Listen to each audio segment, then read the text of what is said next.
How are you doing? I thought I would continue our conversation. It's by request, actually. I have so much to say, and yet I stop myself from making videos. I stop myself from continuing the conversation because there is so much to say. And so I put out little sound bites, but through writing, mostly on social media, Facebook mostly. At least until I get a big enough pushback from Facebook where they stop me from posting. So I have this center, right? This natural healing center, and so naturally, as a part of that, I am an advocate, right? So I'm an advocate for natural healing, for complementary and alternative medicines. So therefore, my advocacy is in the right for people to be able to choose those medicines. And then that leads into medical freedom. And then that leads into informed consent, which is very relevant and topical for our current public health climate, human story, human world conversation. So during the week I shared an opinion piece. It was actually an open letter to the Australian Prime Minister in response to his speech that he was planning to give all 25 million inhabitants the inoculation. I don't know about you, but that's gotta turn something in your insides, doesn't it?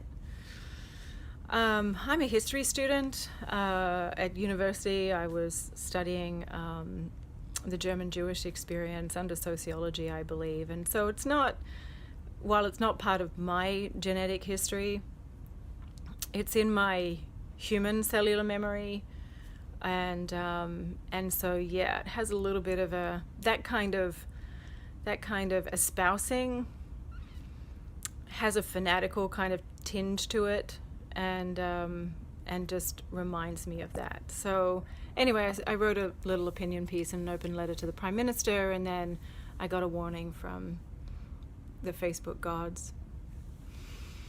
And then they deleted the post altogether. I thought, no, that's a bit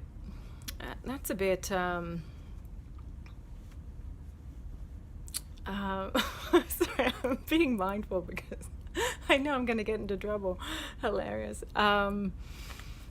Well, it's just a little autocratic, right? It's a little, it's just me. I'm just me giving my opinion from my point of view, from my life experience through my storyline. And so it's interesting times, but I did want to check in to just see, where your head is at with all of this, and we can have an exchange through the comments, or if you want to direct message me, we can talk about it, because it's not a small thing, and this conversation, this human story, has gripped the whole world. It's a world story, similar to World War II in a way, right? So somehow this has linked all of our minds in this single point of focus. So I am curious about where your head is at. Are you keeping your head above water? Or have you plunged your head into the sand, which is totally understandable? Or is your head in the clouds?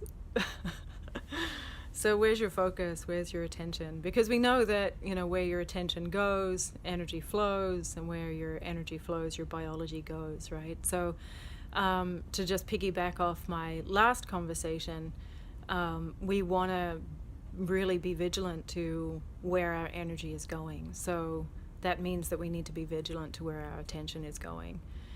And if it doesn't feel good in the body, then we need to do something about our attention. And so to keep our attention on the human story, it requires a certain kind of resilience. It does. Yeah, so for me personally, I'm keeping up with my my self-care. I make it the most important thing. So it includes daily morning meditation.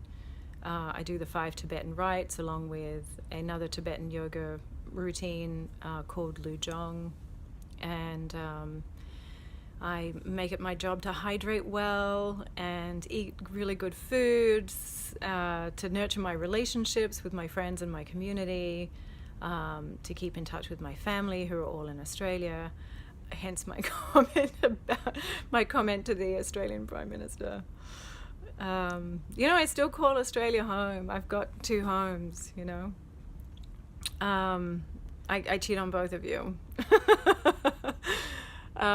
Yes. Oh, so speaking of cheating, I've got a cheeky little joke for you. For those who can hear it, there are going to be plenty who can't. But for those of you who can, and for those of you who can't, just put your head back in the sand. But remember how in a previous conversation I was disarming, because we create the world through language, and so I felt intuitively that I needed to disarm the word, and so in the end, so at first it became a cheating boyfriend. We just called it the cheating boyfriend because he was getting into everything and everyone, and then in time it became just reversed. So it became 91 Divik, and 91 Divik is a posh estate. Again, I can feel some of you cocking your head at what I'm saying. It's just bear with me. Put it on the shelf for later. But anyway, so 91 Divik became this very fancy estate where you go and have high tea and balls and things like that. Where hopefully the cheating boyfriend does not go. So anyway, the cheating boyfriend, though, coming back to him, it turns out, and this is pertaining to the Prime Minister's declaration that he has a plan to inoculate all 25 million Australians who are on the land presently, is that the cheating boyfriend comes with a little prick. Some of you will appreciate that. This is spiritual humor, or not, I'm not sure, but anyway, it's something. Do with it what you will. But yeah, so actually I put myself in this room for a reason, in this position rather, for this reason. Okay, somebody's got a that's what she said joke in there, I'm sure. But anyway, so do you see behind me, this is a map, a graphic of, it's a depiction, right? A graphic depiction of the energy centers that exist in the body along the spine. And so what's interesting about this time, right? So I shared my opinion, I shared my 2 cents, my 2 pence on social media, and it has, it has a certain kind of effect when we share our words, when we share our thoughts, or we share our version of what's true, good, and right for us.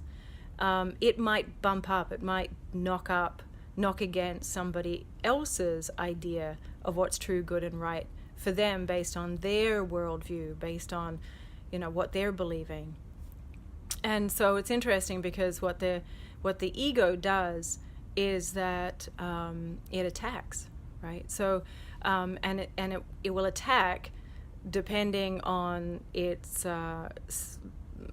evolution or sophistication or maturity, maybe. So either the ego attacks really literally to the point of destruction, right? So one of the ego's base directions is to kill or be killed, and it's and it can get played out literally when it meets something that it doesn't want or doesn't like. It can be that extreme. But we've evolved. We don't do that so much. This is not gladiator times. This is not Roman times. or primitive times. And so we do it though. We still will annihilate with our own words, with our own intent, and try to cut that person off, which is also relevant to my conversation last time, my previous conversation.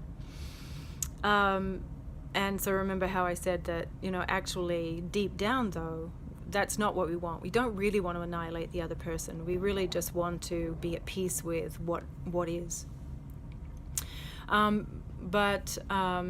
So, what's interesting, the interesting observation that I made was in being censored by the platform through which I share my thoughts, my worldview, my ideas. So the post got completely disappeared. So that was interesting to me because it took me quite a long time to write that piece, and it flowed. It wasn't. It was more just that it had my attention, this piece, and I wrote it directly into Facebook. So that means I don't have a copy, right? It's here somewhere. I could probably replicate it to the chagrin of the greater good. But anyway, so the post completely disappeared. They disappeared it. And I thought, oh, so interesting, because where there, that's an attack, right? It's an attack of the throat center. So I positioned myself here so that you could see it's that blue center right there. That is a graphic that is a graphic rendition showing the energy center that pertains to the throat center. And what's funny not funny, is that as a result, or since then, I've kind of noticed that my throat's a little dry and a little bit scratchy, and I thought, yeah, because my words are being cut off. I'm being cut off. So this censorship is a thing. It's an energetic movement. It's an attack actually on our voice, because again, from the cosmic point of view, from God's point of view, it should be okay for us to be able to hear each other's voices, each other's language, and if our voices are very, very destructive, and we have a discernment, right? There's an inner discernment. We're psychic beings. We're broadcasters, we're transistors, we're receivers, and so we're picking up on the vibes. And so, by watching this video, you're picking up on my vibes, and you're getting a sense of, what kind of, you're getting a psychic sense, an intuitive sense, a subtle sense, well, through your subtle senses of, what kind of person I am. And, and if you're attuned to that, then you'll know that any words that I offer are only ever from the intention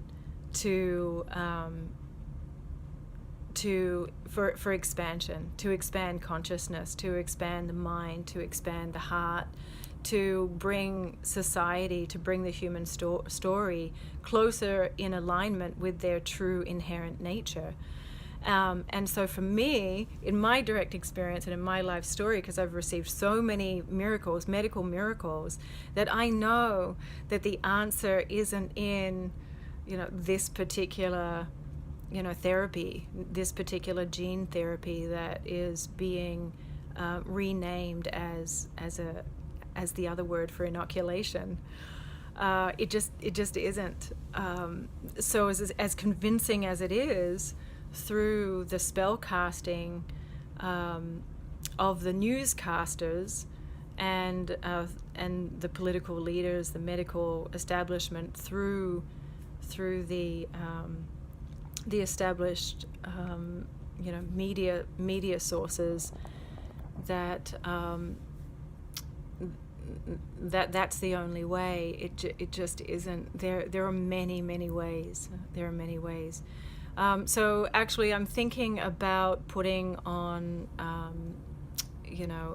just getting out a video series or inviting you to a webinar, so like a meeting where we can talk about these other ways, so that you really have the confidence to be able to keep your immune system vibrant and resilient and strong, but also to give you the confidence that you need to be able to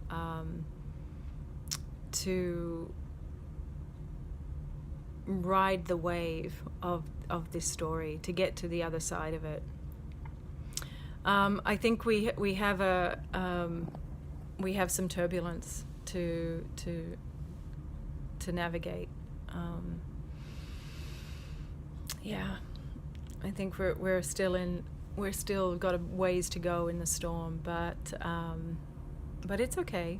We came here to experience adversity, and again, it's not the adversity that's important. It's how we respond to the adversity.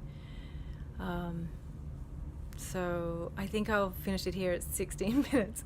Again, I have so much to say, but let's leave it here. So thank you for your time and your attention. There's so much out there that's grabbing and vying for our attention, but for those who know me, know that I love you and I care very deeply about your mental, emotional, spiritual well-being.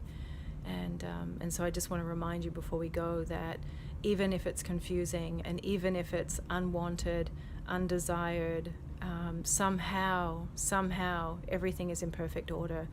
Somehow everything's happening exactly on time. It's happening exactly as it's supposed to, and everyone's being exactly who they're supposed to, just playing their perfect parts. And it's still all love. It's still all love begetting itself, or efforting to begetting itself, to make more of itself, right? So love can only be itself when it brings up that which is unlike itself, and so that's kind of what's going on right now. But anyway, so enjoy the rest of your day, have sweet dreams, and I'll talk to you next time.